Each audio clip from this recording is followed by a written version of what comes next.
벌써 11월 말이 되었습니다. 오늘은 교회력으로 대림절 첫 번째 주일입니다. 대림절은 대강절이라고도 하는데 주님의 재림과 강림을 기다리는 절기입니다. 성탄절 4주 전부터 시작해서 한 달 전부터 지킵니다. 우리 주 예수님이 첫 번째 오심을 기억하고 두 번째 오심을 기다리는 절기, 그래서 주제가 기다림입니다. 인생은 기다림입니다. 성도의 삶도 기다림이지요. 그런데 마냥 기다리는 것, 견뎌내는 것이 초점이 아니라 주어진 일상을 올바르게 감당해 나가면서 소망하는 것입니다. 이것이 성경에서 인내하라는 말의 의미입니다. 간절히 바란다는 것은 그 성취를 위해 행동하게 됩니다. 그러니까 행동하지 않는 것은 바람이 간절하지 않다는 거죠. 이 기다림에서 중요한 것은 믿음과 확신입니다. 믿음은 우리를 하나님 나라에 소속되게 해주며, 확신은 이 땅에서 우리가 하나님 나라를 경험하게 도와줍니다. 믿음과 확신이 있어야 항상 기도하고 낙심하지 않을 수 있습니다. 인내할 수 있습니다. 오늘 본문 1절에서 이사야가 받은 바라고 하는데 본 것을 말합니다. 환상, 계시를 본 것을 기록한 것입니다. 이사야서는 전체 66장입니다. 66장. 신구약 성경 합한 것이 66권이지요. 근데 이사야서 구조도 그와 비슷하게 39장까지는 심판, 40장부터 66장까지 27장은 회복의 구조로 되어 있습니다.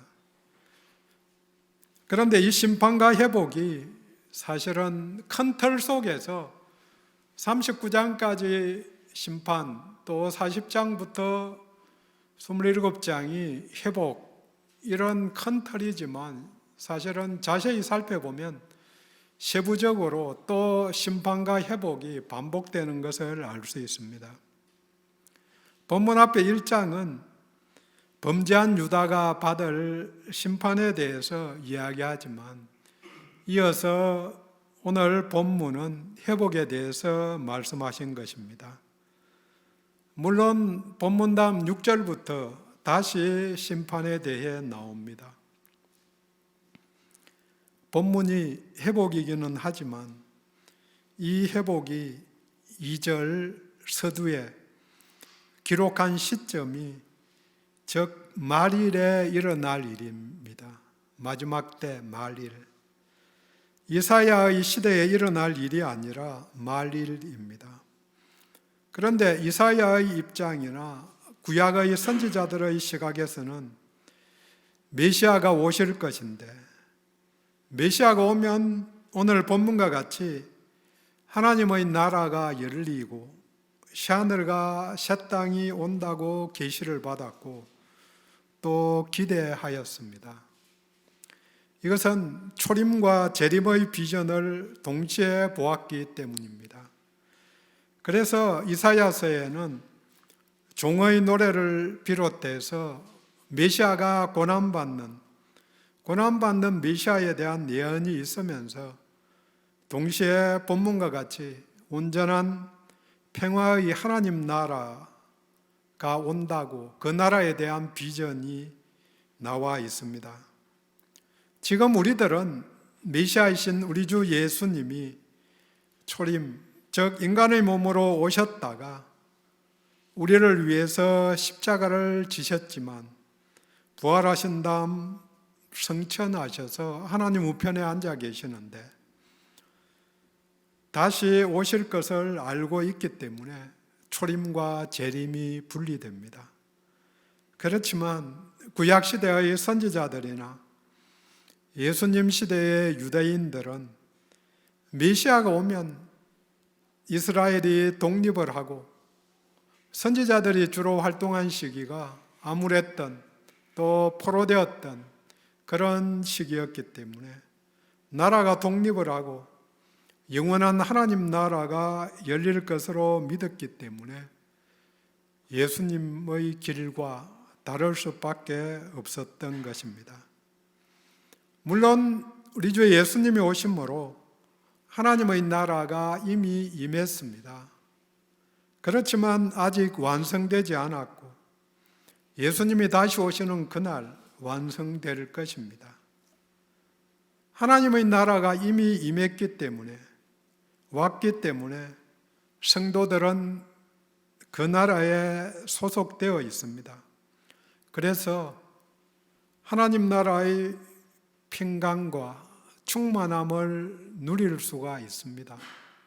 하지만 문제는 우리들의 삶 속에서 일상이 복잡하기 때문에 계속해서 누릴 수 없다는 거죠. 위기는 또 어려운 일들은 일상에서 계속 일어나고 있기 때문에 그 속에서도 하나님 나라가 임했기 때문에 예수 그리스도 안에서 승리자가 되었고 평강을 누릴 수 있습니다. 이 상황에서 오늘 본문을 보면 메시아 시대가 이미 왔으며 부분적으로 이미 성취된 내용입니다. 그러니까 우리들 입장에서는 그 복을 누려야 합니다. 오늘 설교 제목이 5절에 따라서 빛의 행하자입니다. 오라 우리가 빛의 행하자. 빛에 행하려면 빛이 무엇인지 아는 게 필요하죠. 어떤 단어의 의미를 알려면 그대로 정리를 잘하면 좋지만 잘 안 될 때에는 반대말을 떠올리는 것이 도움이 됩니다. 빛의 반대말은 어둠이지요. 죄, 악입니다. 요한일서 1장 5절은 말합니다. 하나님은 빛이시라. 그에게는 어두움이 조금도 없으시느니라. 예수님이 말씀하십니다. 요한복음 8장 12절에 나는 세상의 빛이라. 또 12장 36절에서는 너희에게 아직 빛이 있을 동안에 빛을 믿으라. 그리하면 빛의 아들이 되리라. 내가 빛이다. 예수님이 빛이십니다. 그분을 믿으면 빛의 아들이 됩니다. 그래서 바울은 데살로니가 전서 5장 5절에 말합니다. 너희가 다 빛의 아들이요 낮의 아들이다. 아들이 사람의 대표로 이야기한 거죠. 빛의 딸이고 낮의 딸이다. 빛의 행하자, 빛의 자녀이다. 하나님의 자녀답게 빛나고 영광스러운 삶을 사는 것입니다. 이것은 하나님의 영광을 드러내는 삶을 말합니다. 나는 영광이 없지만, 나는 빛이 나지 않지만 반사할 수는 있습니다. 내 속에 있으면 드러낼 수 있는 거죠. 하나님의 위상은 구약 시대에는 하나님의 백성인 이스라엘에게 달려 있었습니다. 이스라엘이 잘 나갈 때에는 하나님의 은혜로 하나님의 영광을 받았고, 그러지 못하고 악을 행하고 또 심지어는 포로가 되어 끌려갈 때는 하나님이 치욕을 수치를 당한 것이지요.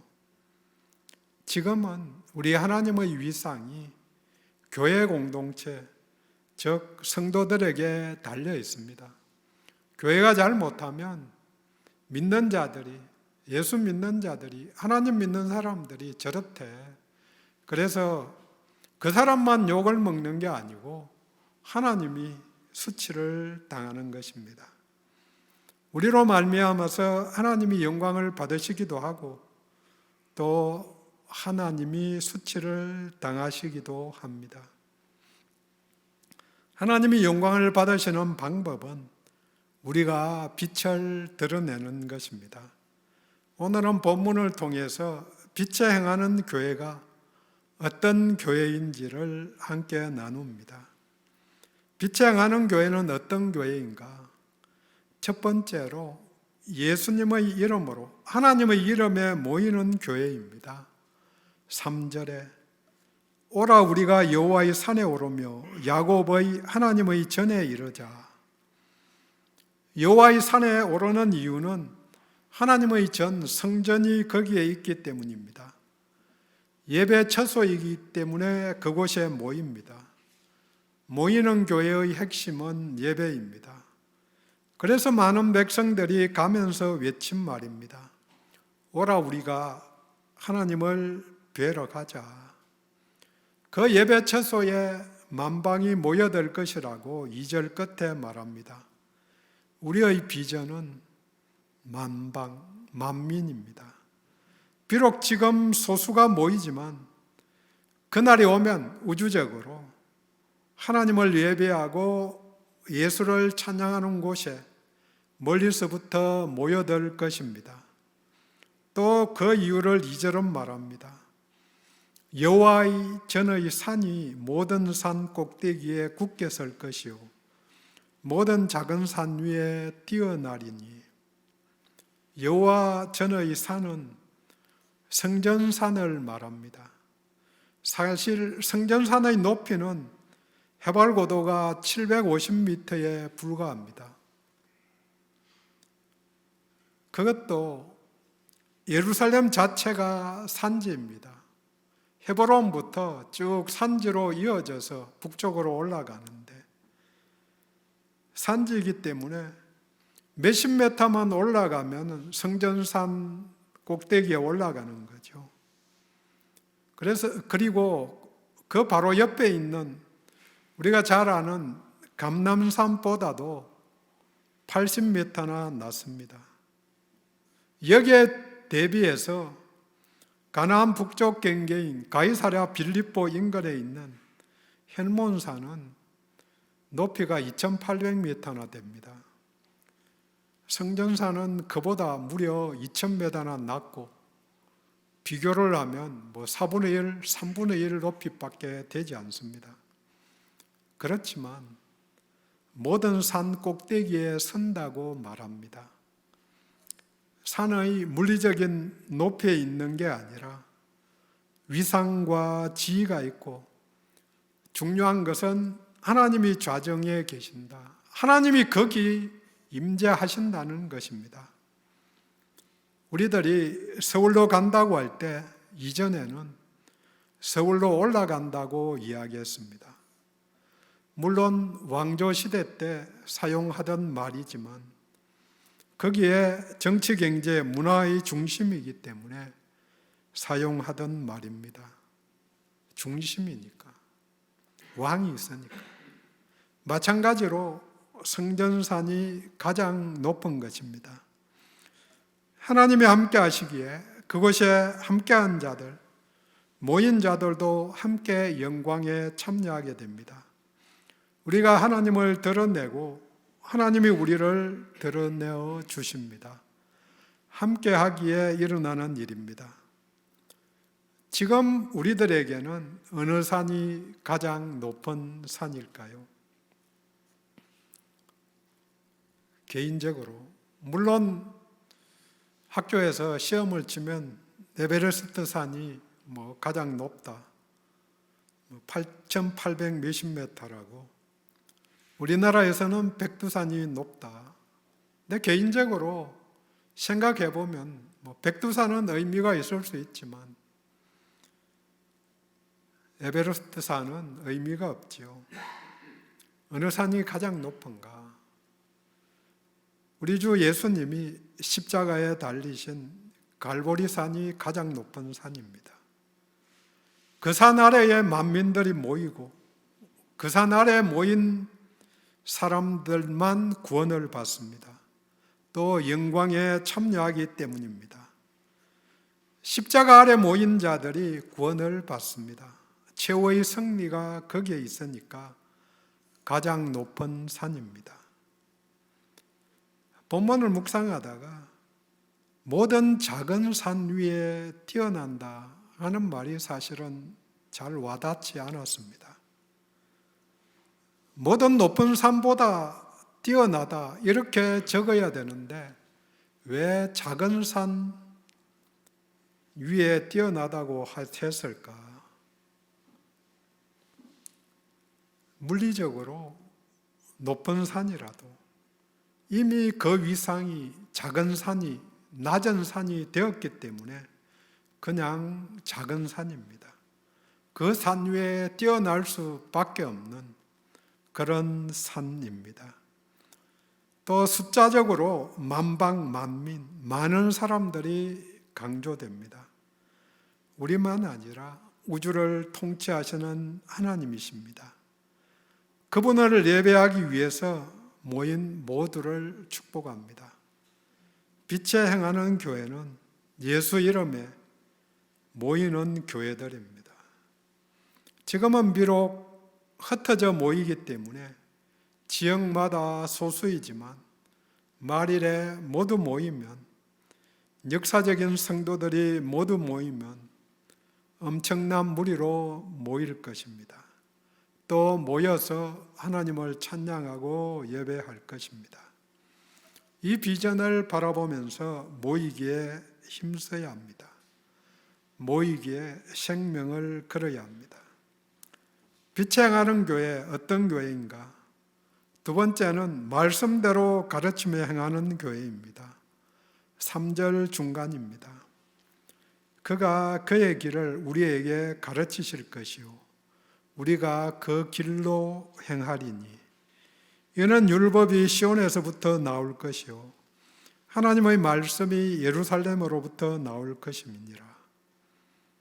그가 그의 길을 가르치실 것입니다. 그는 본문에서는 여호와 하나님이시고 신약과 연결하면 예수 그리스도이십니다. 예수님이 하나님께 나아가는 길을 가르쳐 주셨습니다. 그것이 복음입니다. 예수님이 성천하시고 요한복음 14장 26절 말씀이 적용됩니다. 보혜사 곧 아버지께서 내 이름으로 보내실 성령 그가 너희에게 모든 것을 가르치고 내가 너희에게 말한 모든 것을 생각나게 하시리라. 믿는 자들에게 임하신 성령님께서 직접 가르치시고 생각나게 하셔서 그 길을 행하게 도와주십니다. 말씀대로 실천할 수 있게 도우십니다. 우리는 안 되지만 방금 전에 암송했던 말씀조차 실천하는 것은 한 번 더 걸려드는데 성령님이 도우시면 가능합니다. 모이는 이유가 여기서는 율법이 그곳에 있기 때문에 말씀이 나오기 때문입니다. 진리의 말씀이 우리에게 길이 됩니다. 진리의 말씀이 생명입니다. 그 길, 그의 길을 가르쳐 주실 것이니까 그 길로 행하게 됩니다. 예수님은 이 땅에 오셔서 날마다 어디서든지 하나님의 말씀을 가르치셨습니다.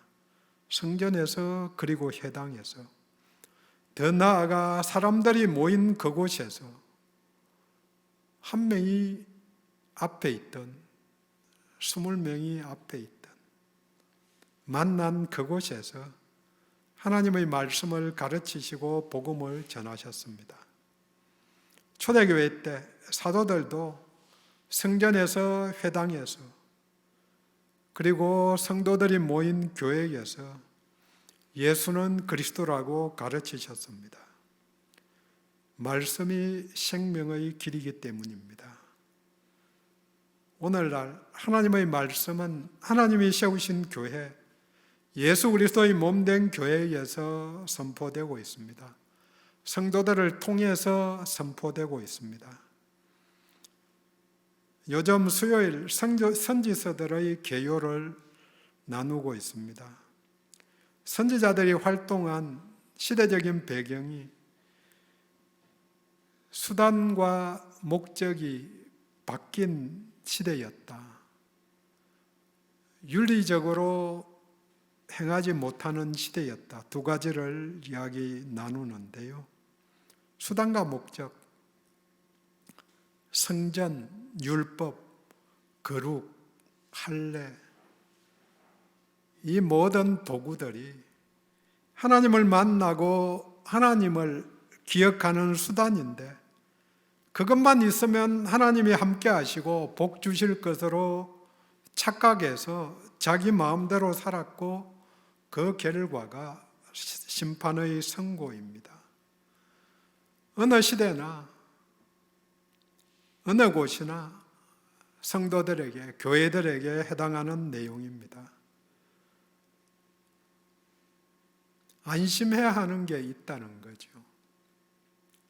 예배당에 나가니까, 예배 드리니까 매주일, 또 주일을 지키니까, 헌금을 하니까, 성경을 읽으니까, 침례를 받았으니까, 직분을 받았으니까, 또 큰 교회들은 어느 교회에 출석하니까, 이런저런 이유로 영원한 구원이 확정되었다고 생각하는 것은 착각입니다. 끝까지 우리 하나님이 우리들을 그것으로 인도하실 것이다. 그게 우리들의 믿음이고 또 확신입니다. 아멘입니다. 한편으로는 우리 편에서 할 일이 있는 거죠. 우리가 믿음에 끝까지 붙잡고 가야 한다. 성경은 두 가지를 동시에 강조를 합니다. 하나님께서 너희들을 손잡고 인도하실 것이다. 오케이? 맞습니다. 아멘입니다. 하지만 동시에 너희들도 하나님을 끝까지 붙잡고 가야 된다. 끝까지 붙잡고 가는데, 그랬으면 길 잃은, 집 잃은 애들이 절대 안 생길 건데, 시장 통에 가서는 요즘도 그렇게 잃어버리는 애들 있을 것 같은데, 이전에는 굉장히 많았다고 들었습니다. 손잡고 갔는데, 둘이 손잡고, 부모님 손잡고 시장을 갔는데, 가다 보니까 둘 다 놓은 거죠. 근데 하나님은 절대 안 놓으시는데, 뿌리치고 가는 애들이 있는 거죠. 애들만 아니라 머리가 큰 어른들이 더 문제죠. 믿음을 끝까지 붙잡고 가야 한다. 진리가 거기 있으니 진리를 알고 배우기 위해 모인 것이고, 진리를 추종할 때 생명의 길이 열려진 것입니다. 아는 만큼 보입니다. 아는 만큼 들려집니다. 다니엘 기도에 정확하게 간증한 분 이름은 생각나지 않는데, 알지 못하면 상대방이 하는 말이 무슨 소리인지 알아듣지 못한다고. 하나님이 세미한 음성을 들려주실 때에 말씀이 내 속에 있으면은 그게 매치가 되어서 잘 알아들을 수 있는데, 그 이야기를 들으면서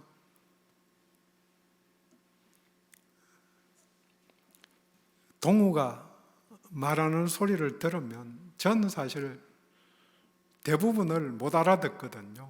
뭔가 열심히 떠드는데 잘 못 알아듣는데, 유일하게 100%는 아니지만 90% 이상 알아듣는 사람 엄마지요.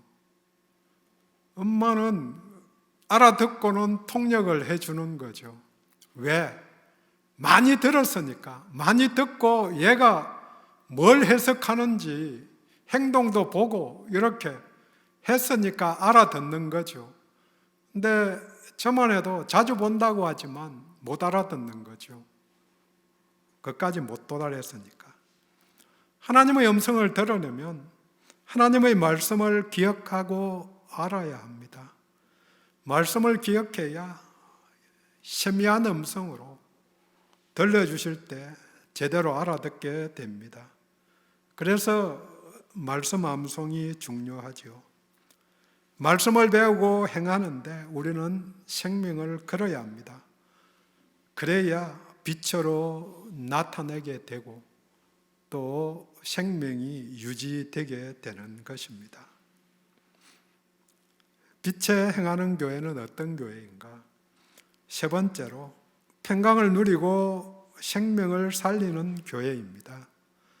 4절 말씀을 공동 번역으로 읽습니다. 그가 민족 간의 분쟁을 심판하시고 나라 사이의 분규를 조정하시리니 나라마다 칼을 쳐서 보석을 만들고 창을 쳐서 낫을 만들리리라. 민족들은 칼을 들고 서로 싸우지 않을 것이며 다시는 군사훈련도 하지 아니하리라.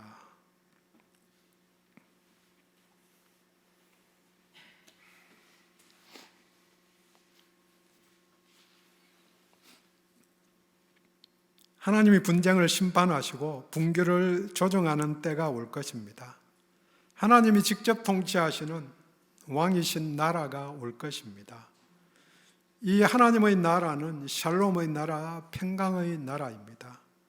그러니까 전쟁 무기인 칼과 창이 필요 없고 군사훈련도 필요 없게 됩니다. 국방비로 쓸 돈과 인력을 생산적인 데 사용하면 삶이 더 풍요로워질 것입니다. 정의와 공의, 진리에 따라 분쟁을 심판하시고 사람들을 판결하시니까 평화를 누리게 됩니다.